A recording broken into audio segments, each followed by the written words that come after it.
Olá, eu sou a Rebeca, uma das pastoras da CB Vida, e hoje nós vamos falar um pouco sobre o livro de Salmos, do 145 até Provérbios 31.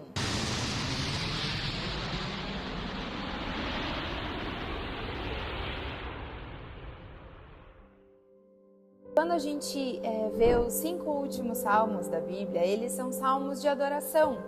Do Salmo 146 ao 150 são os aleluias finais.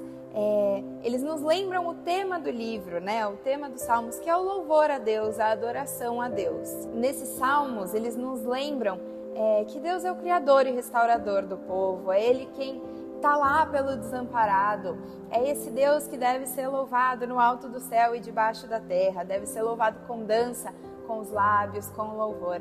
Basicamente, ele resume os salmos naquilo de mais especial que o salmo tem, que é ensinar a adorar e a louvar o nosso Deus. E então nós entramos no livro de Provérbios. O que é um provérbio? O provérbio normalmente é uma frase curta, uma frase que tem a intenção de acrescentar sabedoria.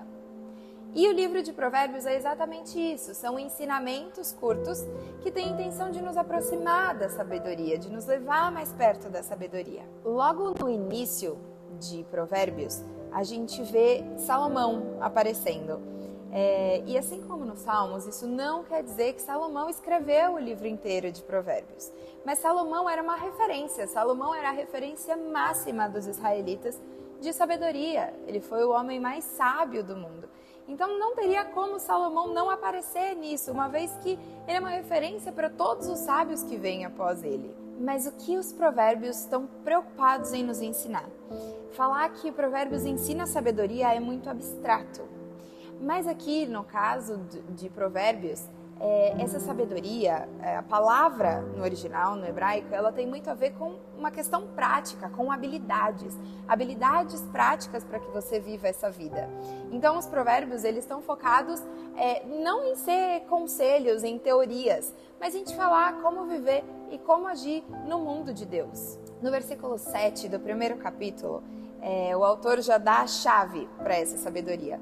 Ele diz que o temor do Senhor é o princípio do saber. Ou seja, você quer ser uma pessoa sábia? Seja uma pessoa temente a Deus, seja uma pessoa humilde diante da grandeza de Deus, que entende o tamanho do seu Deus, que está disposto a viver segundo a vontade do seu Deus.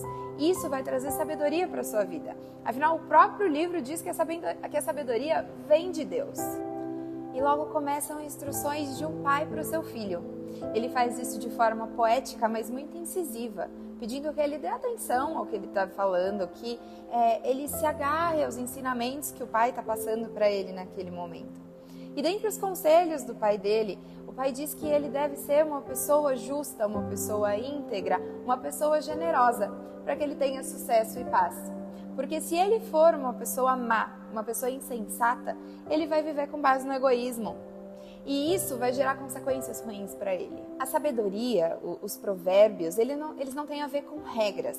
Eles são ensinamentos. Ensinamentos de pessoas que já passaram pelas situações da vida, que já viveram anos de um relacionamento com Deus e que podem falar, olha, se você for por esse caminho, a chance de dar certo é melhor. Se você for por aquele, a chance de você se dar mal é maior. Então, são pessoas ouvindo dos seus antepassados aquilo que eles já viveram, aquilo que eles já viram da vida e que aprenderam na própria pele, para que eles possam construir uma vida e um relacionamento com Deus sem cometer os mesmos erros, mas tentando buscar pelo melhor caminho, pelo caminho mais sábio. Seguindo o texto, vem uma parte muito interessante, que é quando sabedoria e insensatez são personificadas, são trazidas como mulheres. Então a sabedoria, ela está andando pelas ruas e dizendo ao povo que a siga. Olha, me segue, eu sei o que é bom para vocês. Deixa a insensatez, abandona a insensatez.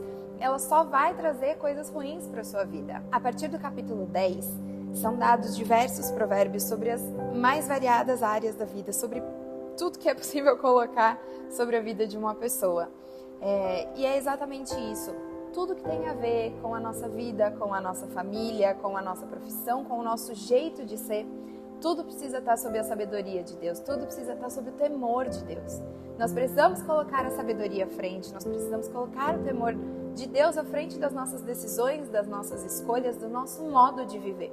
E Provérbios traz isso, uma série de ensinamentos sobre diversas áreas, para que Deus seja colocado em primeiro lugar e para que a vida seja uma vida que agrade a Deus, uma vida que seja vivida da melhor forma possível. Quando se fala no texto da sabedoria e da insensatez, são mostradas consequências para ambos os lados, tanto de ser sábio quanto de ser insensato. E muitas vezes a gente enxerga isso como promessa, mas o livro de Provérbios não é um livro de promessas, não é um livro é uma certeza que isso vai acontecer.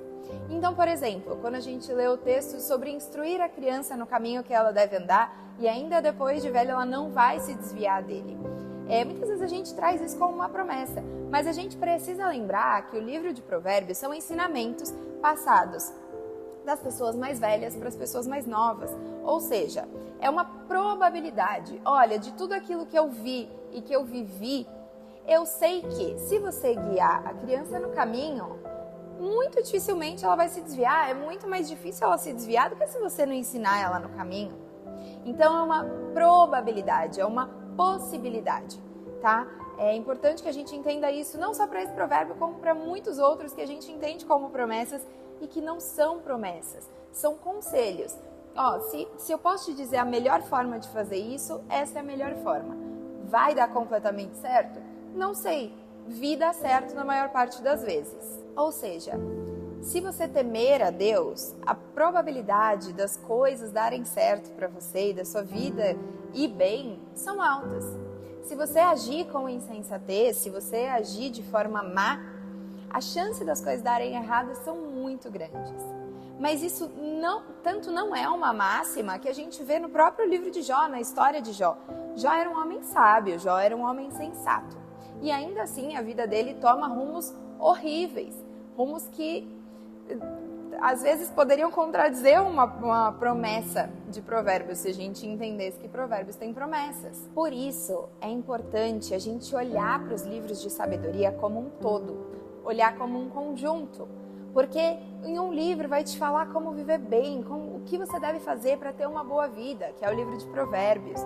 No outro vai falar sobre a brevidade da vida, como a vida é curta e como você precisa aproveitar, porque tudo passa muito rápido, como acontece em Eclesiastes.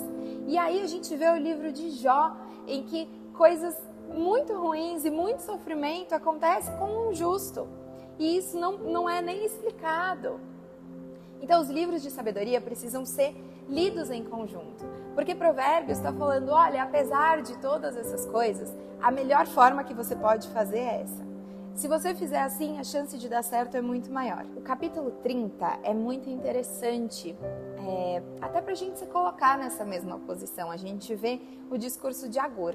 E ele entende que ele não é um homem sábio, que ele não é um homem que consegue por si só saber das coisas, conhecer as coisas, tomar as melhores decisões. E ele entende que tudo aquilo que ele precisa para compreender, para viver uma vida melhor, está nas Escrituras, está na Bíblia. É sabedoria vinda de Deus. E é isso que vai assegurá-lo. O livro se encerra com uma poesia sobre a mulher sábia ou a mulher virtuosa. É interessante que no hebraico essa poesia ela é escrita como um acróstico. Ou seja, cada verso começa com uma letra do alfabeto na ordem alfabética. No português não tem como traduzir da mesma forma, mas no hebraico isso é muito bonito.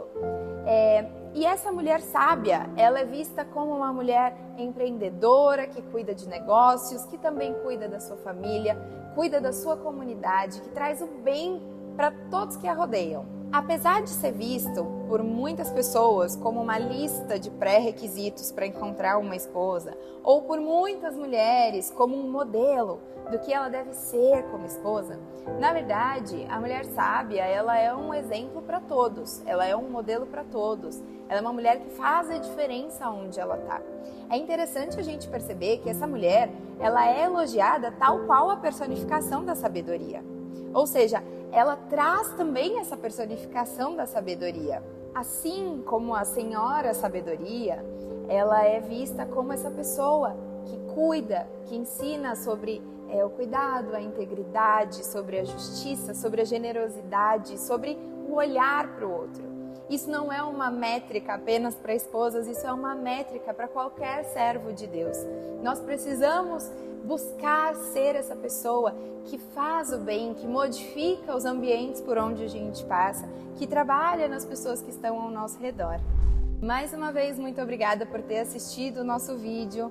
Eu espero que a sua leitura esteja sendo muito proveitosa e que você continue nos acompanhando. Até a próxima!